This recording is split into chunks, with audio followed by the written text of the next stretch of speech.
Hey everybody, it's Bust, continuing our playthrough of the Path to Champions. Today, we're going to be taking on the Half a Star Quest, Teemo Swift Scout. We're going to be doing battle with Ornn. And so our Ornn, he's pretty fresh. He has 0 star powers, so not leveled up to a very large degree. I guess none whatsoever in terms of star powers, but champion level is up to 4. And so we have a couple of cards boosting up our starting deck.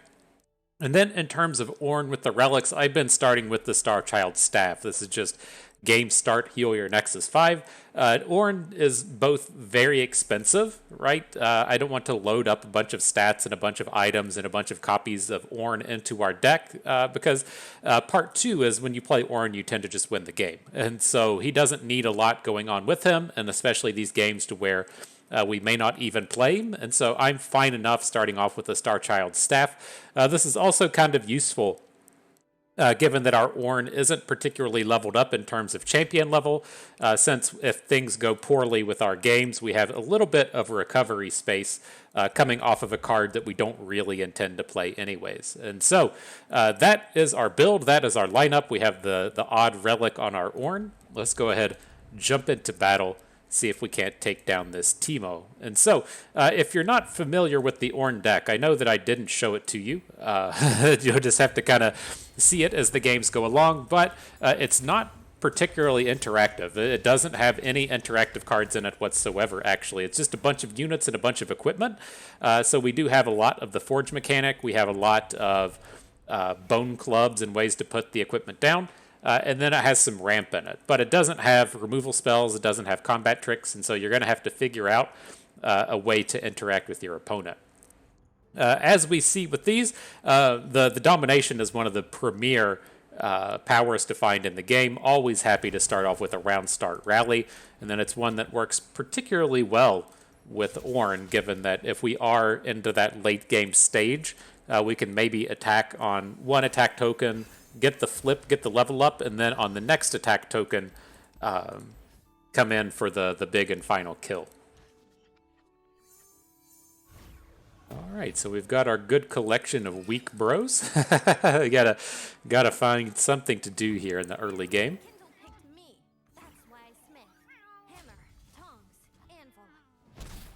So weird. You can see if you follow along with us in Constructed, I call it paying the pay-to-win price, to where we turn something premium at the beginning of all of our videos, and you can see how much Ornn that I play, given that some decks we end up just passing on the day because I've made it all premium. And looking at these Ornn cards, the Apprentice, the Favorite Artisan, the Bone Club, the Adept Weaponsmith, none of them have caught that premium treatment yet, and so one day, friends, one day. Maybe we'll have to look to play a little bit of Ornn and Constructed as well, just to get the boost on our prismatics.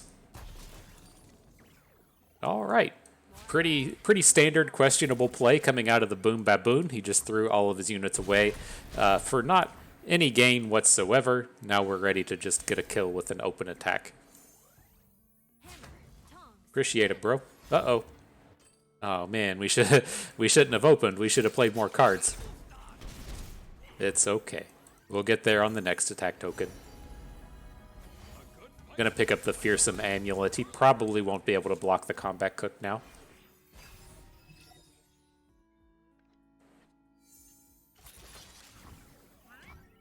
Watch this. That's all I'm attacking with. Just him. That's all I'm bringing. Got him. GG.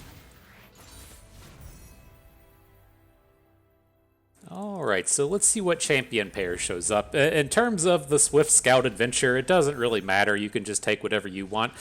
These are all set up to be fairly easy adventures, but if you're wanting to start getting into the Ornn mindset and the ideas of what we're going to have to do to have successful 3 and 4 star runs, or we're going to need to pick up some interactivity, right? We need removal spells, we need combat tricks, something that lets us deal with whatever our opponent's doing.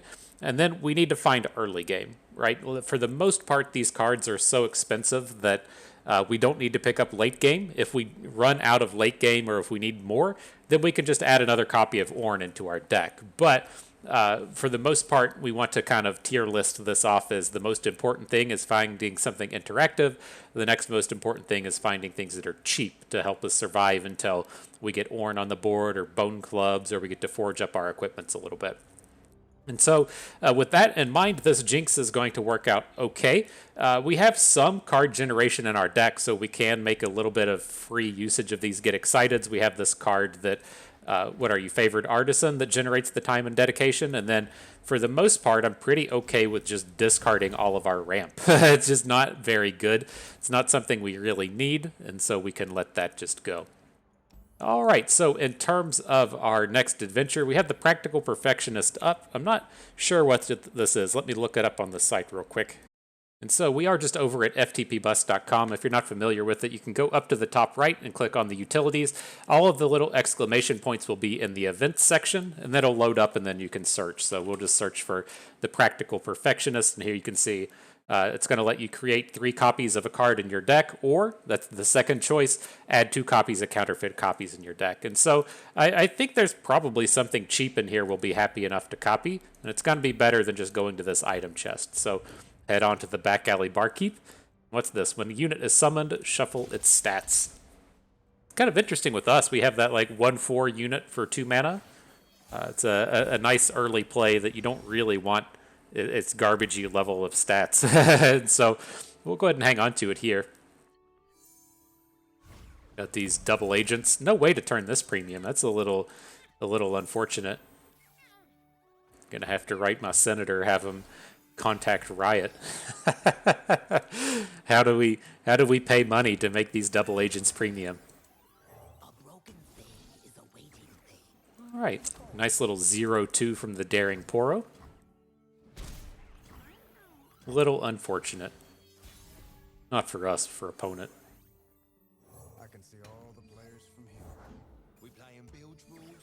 All right, I've been hanging on to this time and dedication in case we get a bad combat. Right, if we flipped our double agent into say a 5/1, I wanted to be ready to give it a point of health. It's not necessary up to this point. We've had pretty good rolls on all of our units, but that's why I've been hanging on to this instead of just being purely aggressive. What you got, Bubble Bear? You're kind of scary. I give you that. And the Scout Rake. Perfect.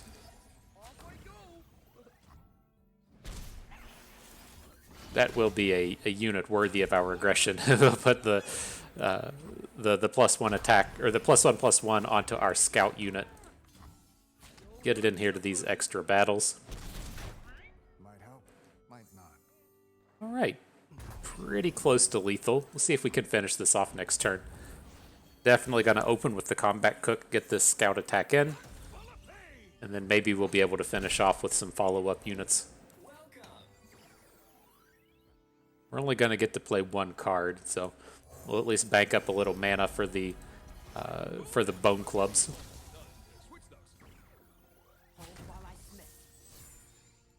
Oh, it should be a lethal if he doesn't have anything else to do. Perfect.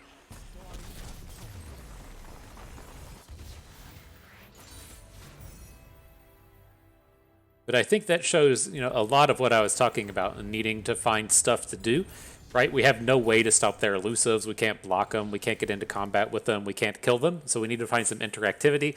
And then as we got into the mid game there, we had like 2 Combat Cooks, 2 Jinxes, 2 Bone Clubs. We just need cheap stuff to throw down on the board. So that we can work around that a little bit. But here, I'm actually kind of interested in this Eager Apprentice. It has Challenger, so it has some of this interactivity that we're looking for, and then the refill on the spell mana will let us play our equipments a little bit easier. And so I think this is going to be a good add. Some Fumes is fine, it's just a little expensive. All right, are there any good copies in here? Not really, and I don't want to pick up the counterfeit copies, so let's just go ahead and spend a reroll. Let's spend a reroll. Okay. More copies of Zonite Urchin is fine. Just pick up the cheap unit. Okay, then the Mechanized Mimic. Game start, the foe creates an augmented Poro in hand. Got it.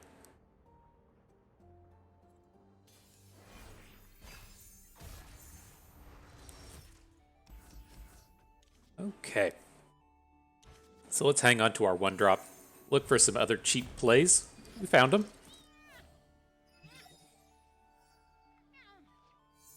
All the urchins.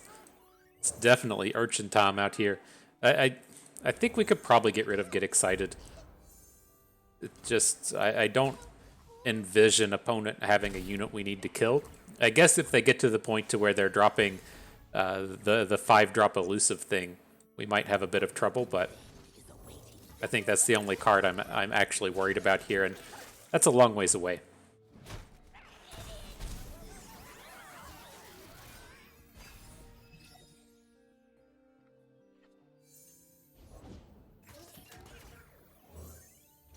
All right. Get some more of these friends on board. This regenerating patched Porobot's actually going to give us a bit of trouble. I'm not going to worry about it too much, but we're not going to have good attacks into it this game.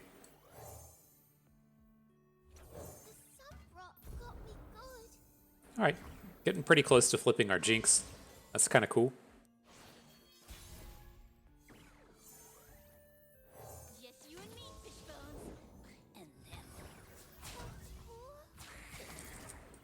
All right, coming at him for 7, drops him down to 5. We should be pretty close to lethaling next turn.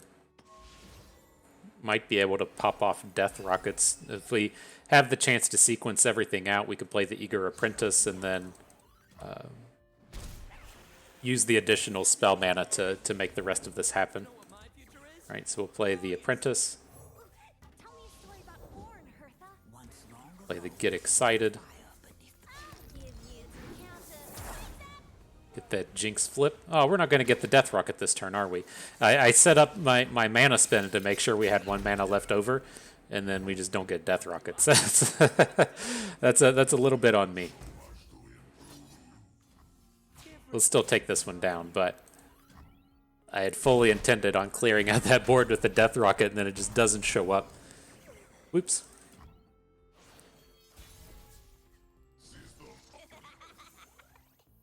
All right, let's try it again.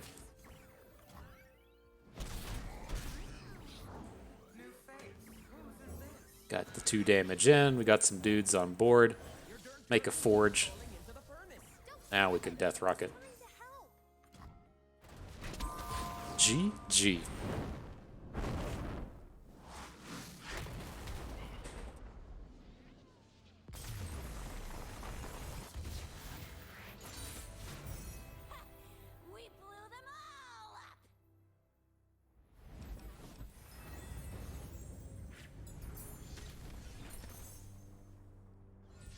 Okay. I see these expensives and it's just like an actual nope. We're going to load up on every Zonite Urchin we can find this game. And so, welcome to the squad. Take the gold chest, whatever, onto the shop. See if we can't find something cool in here. The power is quick draw. Cards you draw this round cost 1 less. That's pretty good in our deck since we have all of these Zonite Urchins. We can probably just spew our whole deck, our whole hand out on the first turn. In terms of these cards, the Darkened Lodestone is quite good. This is a fantastic good early, good late card, and it has the Challenger thing equipped to it. And so that's the one I'm initially looking at. We also have Pokesticks down here, but we'll circle back to the Pokestick if we don't have any mana or any money left over. It is interactive. It's a non-bow with our Jinx, right? You don't really want a bunch of cycle with Jinx, but I do like picking up Pokesticks as we are about to go and battle Teemo. It turns out having a 1-mana ping spell quite good against the little Yordle. Here, I think it's like either getting rid of the Weirding Stones or the Catalyst of the Aeons. I don't want either of them. I think we'll get rid of the Weirding Stones. It's like we're just literally never going to play Weirding Stones to where I guess I could imagine a situation to where I want to gain 3 life off of the Catalyst of the Aeons. Just literally don't want either of them in our deck. All right, reasonable start though. We've got the Pokestick and the Urchin. And so when opponent plays their Teemo, we should be able to pretty quickly Pokestick him down.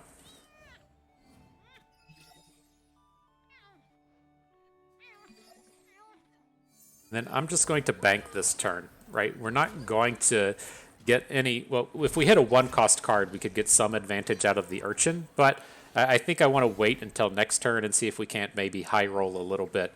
Or at least maybe change our mind in terms of playing the Pokestick this round. And so... let's discard something expensive. Catalyst of the Aeons can go. Picked up Jinx, can't play her. But so we can say like Lodestone, our Urchin if we want, or we can play the Pokey Stick. I'm leaning towards just doing the Lodestone. These quick attack challenges are going to be reasonable.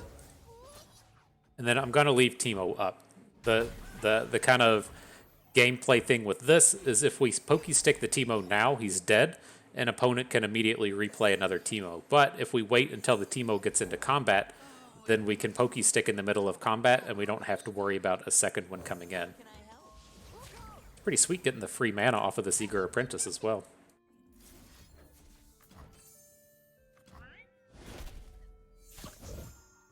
So many free manas. Happy to do whatever's needed.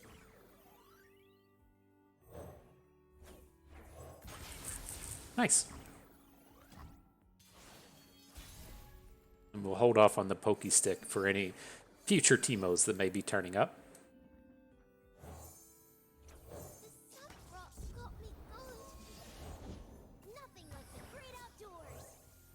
All right, just throw it all down. Oh, it's kind of lame.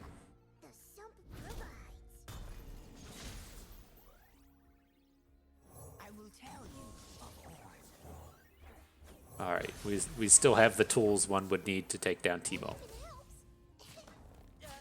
Excuse me? So expensive though. I don't want to miss out on all that damage. We'll just throw away the Eager Apprentice at this point. We can very easily refill our board next turn, so let's just chunk in that extra point of damage here.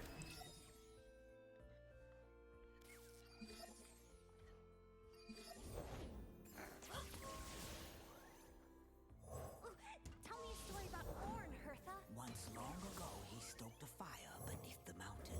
Your dirt turtle keeps crawling into the furnace. Don't yell at him. He's trying. All right, let's get some blocks out here. Feels like Teemo's given up on the day. I feel like we can very easily end this now. Got him.